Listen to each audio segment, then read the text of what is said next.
तुम दोनों क्या उठा पटक कर रहे हो? आज ये लोग कौन थे जिन्हें तुम घर दिखा रहे थे? अम्मा, मुझे अब अमेरिका में नौकरी मिल गई है और साथ में पारुल को भी बाद में नौकरी मिलने के चांसेस है, तो हम दोनों अमेरिका जा रहे हैं। और अभी मुन्ना छोटा है तो उसको भी वहाँ नर्सरी में एडमिशन मिल जाएगा, इसलिए हमने यह घर बेचने का फैसला किया है। ये लोग घर देखकर फाइनल करने आए थे। कल्याणी जी को एक बार की तो कुछ समझ ही नहीं आया कि ये नरेश कह क्या रहा है। वह कुछ पूछती उसके पहले ही नरेश ने फिर कहा, हम आपको भी साथ लेकर चलते, लेकिन अभी आपका पासपोर्ट और वीज़ा नहीं बना है और वहाँ का रहन सहन, वहाँ की भाषा आपको समझने में अभी मुश्किल होगी, इसलिए पहले हम दोनों चले जाते हैं, वहाँ देखकर आएंगे, उसके बाद आपको लेकर चलेंगे। लेकिन यह फैसला कब किया तुम लोगों ने? और अगर यह घर बेच दोगे तब मैं कहाँ रहूँगी? नरेश की बात खत्म हुई तो कल्याणी जी लड़खड़ा कर बोली। वह कुछ और कहना चाहती थी कि उसके पहले ही बहू पारल बोल उठी, अम्मा जी, हम आपको यहाँ कहाँ छोड़कर जाएंगे? यही तो समस्या है, क्योंकि हम आपको बता ही नहीं पाए कि हमें ये घर क्यों बेचना पड़ा। अब मुश्किल से हम इस घर में 1 महीने से ज़्यादा नहीं रह सकते, तो हम सोच रहे थे कि अगर आप तब तक नैना दीदी के घर रह लेती, जब तक हम अगली बार इंडिया आएंगे, फिर आपको साथ लेकर जाएंगे। कल्याणी जी की समझ में नहीं आया कि यह दोनों अचानक कह क्या रहे हैं। नरेश ने किसकी अनुमति से यह घर बेचा और घर बेचने के पहले उसने अपनी माँ से बताना भी उचित नहीं समझा। यही सब सोच सोच कर कल्याणी जी को रोना आ रहा था और आज उन्हें एकदम अकेला सा लग रहा था, क्योंकि अपने पति गिरधर जी अपनी पूरी जमा पूंजी लगाकर यह 2 मंजिला मकान खड़ा किया था, यह सोचकर कि पूरा परिवार इकट्ठे रहेंगे और घर के दामाद का भी आना जाना लगा रहेगा, इसलिए घर जितना बड़ा और हवादार हो उतना अच्छा। पर बेचारे अपने खून पसीने से निर्मित इस घर का सुख भोग नहीं पाए थे। मृत्यु उनको बहुत जल्दी बुलाकर ले गई थी। पति के देहांत होने के बाद उन्हें अपने बेटे नरेश का ही तो सहारा था और उसी के द्वारा चला जाना उनका मन बर्दाश्त नहीं कर पा रहा था। उन्होंने नरेश की बात मानकर ही तो यह घर उसके नाम किया था। यहाँ तक कि वसीयत का पक्का पेपर बनवाने और रजिस्ट्री करवाने में उनके अलग से 8-9 लाख रुपए खर्च हो गए थे। यह सब कानूनी बातें तो उन्हें बाद में उनकी बेटी नैना ने समझाया था कि अगर उन्होंने नरेश को अपनी प्रॉपर्टी गिफ्ट की होती तब जल्दी से उन तक ट्रांसफ़र हो सकता था। वह कभी भी वसीयतनामा रद्द कर सकती थी, लेकिन नरेश भी बहुत चालाक था। उसने प्रॉपर्टी के पक्के पेपर बनवाकर रजिस्ट्री करवा ली थी ताकि वह आगे जाकर इस घर को बेच सके। तब भोली भाली कल्याणी जी इतना दांव पेच कहाँ जानती थी और कहाँ जानती थी कि उनका बेटा ही उनसे धोखा करेगा।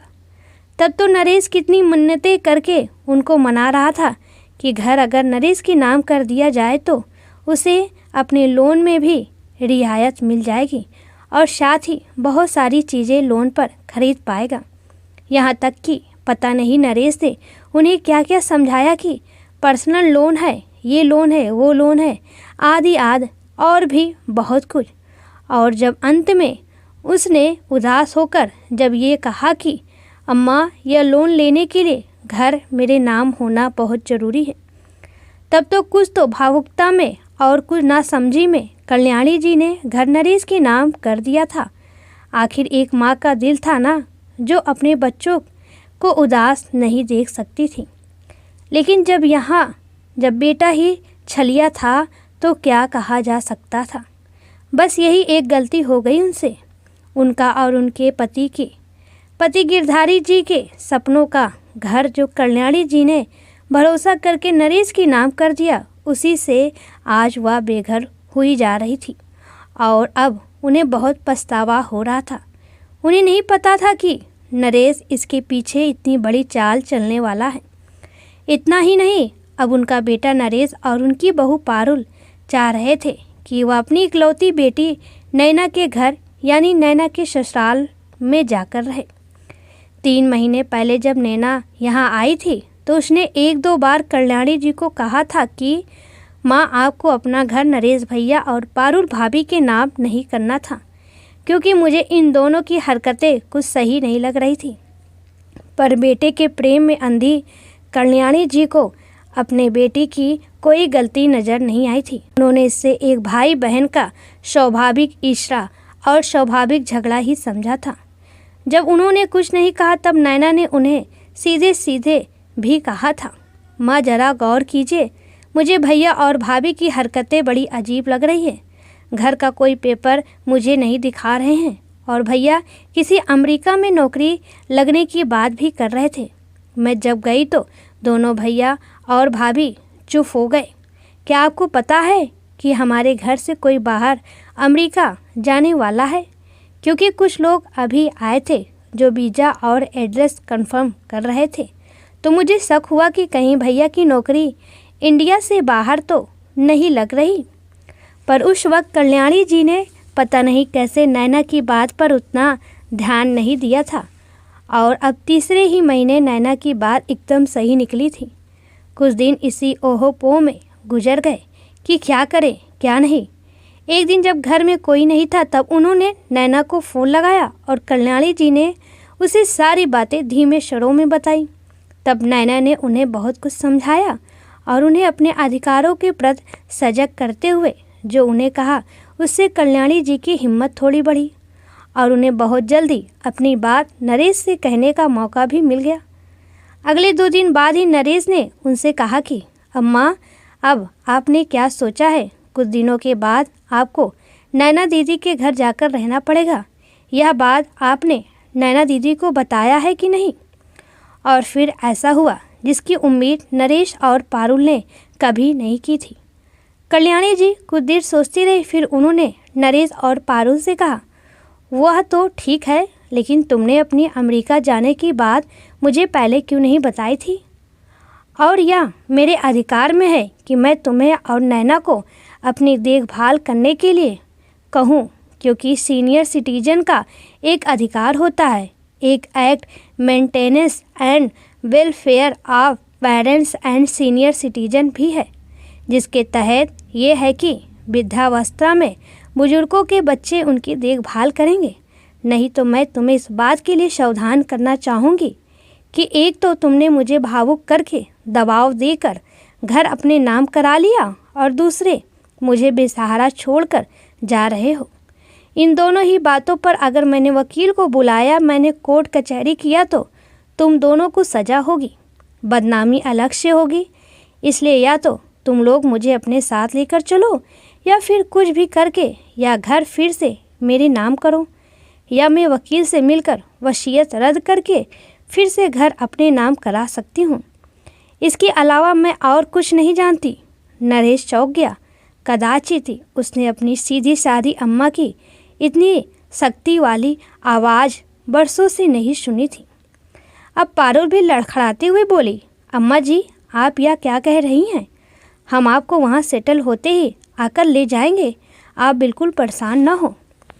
अब क्योंकि यह पारुल ने उनसे कहा था, इसलिए कल्याणी जी ने पारुल की तरफ मुखातिब होकर कहा, नहीं बहू, मुझे अब किसी की बात का कोई भरोसा नहीं। कोई कब बदल जाए समझना मुश्किल है।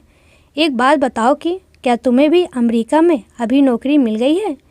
नहीं माँ जी, मैं अभी नरेश के साथ वहाँ जाऊँगी, रहूँगी और फिर वहाँ देखभाल कर नौकरी के लिए कोशिश करूँगी। न जाने कैसे पारुल के मुंह से सही बात निकल गई। बस उस बात को कल्याणी जी ने पकड़ लिया। अब कल्याणी जी ने डरे शब्दों में कहा, तो फिर ठीक है, अभी नरेश को कहो वह अकेले जाएगा और इस घर को अगर बेच दिया है तो कहीं किराए का घर लेगा, उसमें मैं, तुम और मुन्ना रहेंगे। फिर जब नरेश वापस आएगा तब तक तुम मेरा पासवर्ड और वीज़ा बनवा देना, फिर हम तीनों नरेश के साथ चलेंगे। और अगर नरेश तुम्हें और मुझे नहीं ले जाएगा तो हम यहीं रहेंगे और नरेश वहाँ नौकरी करेगा और प्रति माह पैसे भेजता रहेगा। इसके अलावा और कुछ नहीं हो सकता है। मैं इस बुढ़ापे में अपनी बेटी के ससुराल जाकर नहीं रहूँगी और दूसरी बात है, इस घर में तुम लोगों ने नैना का कोई भी हिस्सा नहीं रहने दिया है, तो उस हिसाब से मेरी देखभाल का पूरा जिम्मा तुम लोगों पर बनता है। अब उनका स्वर पहले से कुछ ज़्यादा ड्रे था। उन्होंने एक एक बात पर गौर करते हुए जोर देते हुए कहा, नरेश और पारुल, तुम दोनों कान खोलकर सुन लो। मैं यह शहर और अपना यह घर छोड़कर कहीं नहीं जाऊंगी। इस घर में मेरी आत्मा बसती है। मैं शादी के बाद से इसी घर में और इसी शहर में रहते आई हूँ। यहाँ के लोग मुझे पहचानते हैं। मैं यहाँ हर एक चीज़ से अपना जुड़ाव महसूस करती हूँ। इसलिए तुम लोग कुछ भी करो, लेकिन मैं यह शहर छोड़कर नहीं जाऊँगी और यहाँ अकेली भी नहीं रहूँगी। नरेश और पारुल एकदम चुप हो गए थे। दोनों की चाल उन पर उल्टी पड़ गई थी। उन्हें एकदम समझ नहीं आ रहा था कि किया क्या जाए। अम्मा अपनी जगह बिल्कुल सही थी, लिहाजा नरेश को अम्मा जी की बात माननी पड़ी थी। अब तो वह घर बेच चुका था और दोबारा खरीदने के लिए उसके पास पैसे नहीं थे, क्योंकि घर बेचकर ही पैसे जुगाड़ करके उसने एक फ्लैट बुक किया था जो अम्मा को नहीं बताया था। अब थक हार कर उसे उस फ्लैट के बारे में बताना पड़ा और फिर नरेश कुछ नहीं कर पाया, उसे अम्मा की बात माननी ही पड़ी। पारुल, अम्मा और मुन्ना उस फ्लैट में शिफ्ट हो गए जो नरेश ने पहले ही खरीद लिया था और नरेश अकेले अमेरिका चला गया। अब कल्याणी जी बहुत खुश थी। यह सब उन्हें उनकी बेटी नैना ने ही समझाया था और आज उसके समझाए हुए एक एक बात को उन्होंने याद रखा था और बेटा बहू से तर्कसंगत बात की थी, जिस वजह से वह दोनों उन्हें बुढ़ापे में अकेले छोड़कर नहीं गए। और एक तरह से उन्होंने नरेश और पारुल को सबक भी सिखाया था कि माँ के साथ धोखा करना और ऐसा वैसा करना अब संभव नहीं होगा, क्योंकि अब उसकी माँ सिर्फ उसकी माँ नहीं है, एक जिम्मेदार सीनियर सिटीजन भी है जिसे अपने अधिकार और कर्तव्य के बारे में पूरी जानकारी है। अब नरेश अच्छी तरह ये जानता था कि वह माँ को और मूर्ख नहीं बना सकता है। पारुल भी अब कल्याणी जी से खराब व्यवहार नहीं कर सकती थी, क्योंकि एक जागरूक महिला ने अपने हित में आवाज़ उठाई थी और कानून भी उसके साथ था और उसके साथ ही उसकी प्यारी बेटी नैना। जानबूझकर कल्याणी जी ने नैना का नाम ज़्यादा उजागर नहीं किया था। वह नहीं चाहती थी कि उनके बाद दोनों भाई बहन आपस में झगड़े और एक दूसरे के प्रति मन में नफरत रखें। अगर वह इस प्रकरण में नैना का नाम लेती तो पारुल और नरेश नैना से दूरी बना लेते और उनके जाने के बाद उनकी बेटी का मायका खत्म हो जाता। इसलिए उन्होंने यह सब बिल्कुल नहीं जाहिर होने दिया कि इस बारे में उन्होंने नैना से बात की है और नैना ने ही उन्हें अपने अधिकारों के प्रति जानकारी दी है। दोस्तों, जब तक हम अपने अधिकारों के प्रति सजग नहीं रहते हैं, तब तक लोग हमारा गलत फ़ायदा उठाते हैं। इसलिए हर इंसान को अपने अधिकारों के बारे में पूरा ज्ञान होना चाहिए। कम से कम बुजुर्गों को तो हमेशा अपने हित में सोचना ही चाहिए, क्योंकि पैसा देखकर किसी की भी नीयत कभी भी बदल सकती है। अतः मैं आपसे यही कहना चाहूँगी कि जैसे नरेश और पारुल कल्याणी जी को मूर्ख बना रहे थे और नैना ने उन्हें जागरूक किया था, वैसे ही अगर आपके आसपास आपके घर में भी किसी बुजुर्ग के साथ अन्याय हो रहा है तो आप उनका ज़रूर साथ दीजिए और उनकी आवाज़ बनिए।